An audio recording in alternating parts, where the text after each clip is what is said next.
Hey, this is Tom from tombell.co, and in this video we'll take a look at some of the pitfalls and training mistakes that us cyclists tend to make, and then we'll cover the remedies for each one. This should help you to have a more successful upcoming season and avoid some of the problems that you might have experienced in the past. So let's start out with the first mistake, which is doing too much too soon. Once the year's over and you've had a bit of an end of season break, it's always tempting to launch straight back into structured training right away. However, the freshness and hunger to train can easily lull you into starting out with a greater training load than is necessary or ideal. The solution is to rein yourself in and build up gradually from a conservative starting point. Whilst it does pay to have a structure and to train in a purposeful manner, it's also sensible to adopt a relaxed and flexible approach to your plan, especially in the first month or so.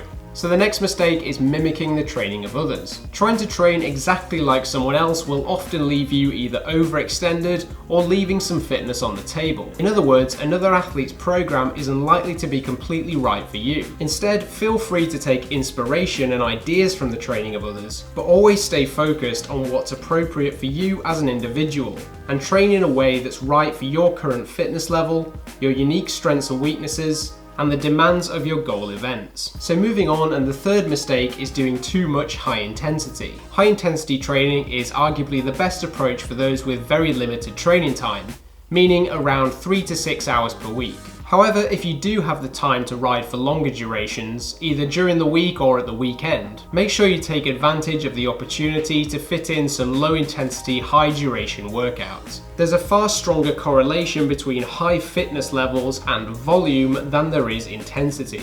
You'll be able to accumulate more training volume with a mix of low and high intensity, which is one of the keys to long-term fitness development. So a fourth mistake is a lack of variety. Similar to the last point, having a lack of variety in your training will hinder you for several reasons. It can reduce your motivation to train and increase the chance of burnout, as well as build fitness that's very one-dimensional, meaning you're strong in some areas but can be very weak in others too. This can lead to injuries and generally lower performance relative to your potential. To fix this issue, try making each ride in a week different from the next, changing up variables like the duration of a ride, the intensity of a ride, or where you actually go. Also, specifically in the early season, incorporating non-specific training like weights, swimming and hiking will improve your overall body composition and make handling greater training loads and avoiding injury down the line much easier. Not having clear goals is another mistake to avoid. Understanding why you're doing each of the workouts in your plan and why the plan is structured in a certain way is critical for motivation and fitness improvement. Try to identify 2 to 3 aspects of your fitness that you want to improve, and also lay out clearly what your performance targets are as well. In other words, what race results you're aiming to achieve. This will again help with that all-important direction and focus that's so critical to success. The next mistake is poor recovery.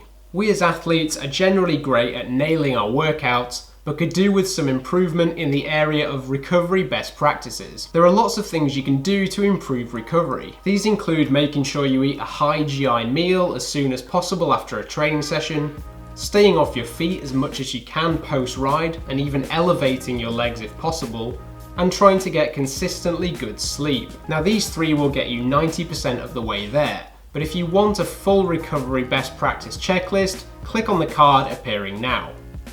Another huge mistake is poor fueling and general nutrition. Fueling before and during training sessions is something that both beginners and more experienced cyclists could improve, myself included. Being properly fueled will allow you to do more riding and at a higher quality, which will lead to more rapid fitness development. Try taking 1 item of food per hour of riding, and start eating within the first 20 to 30 minutes of that ride. Think about fueling in advance of when you actually need the energy, rather than reactively eating when hunger does arise. So the final mistake I'll cover in this video is always riding alone. There are numerous advantages to training with other people, especially during the winter months and early stages of the preparation where the training is more generalized. 1, you'll find that motivation to stay out for longer and to actually get out the door in the first place is greater. 2, it'll make the ride more fun. And 3, you can observe and learn from the good habits and techniques of those with greater experience. So I hope some of these tips will help you to produce greater performances in the upcoming season. For further resources like ready-to-go training plans,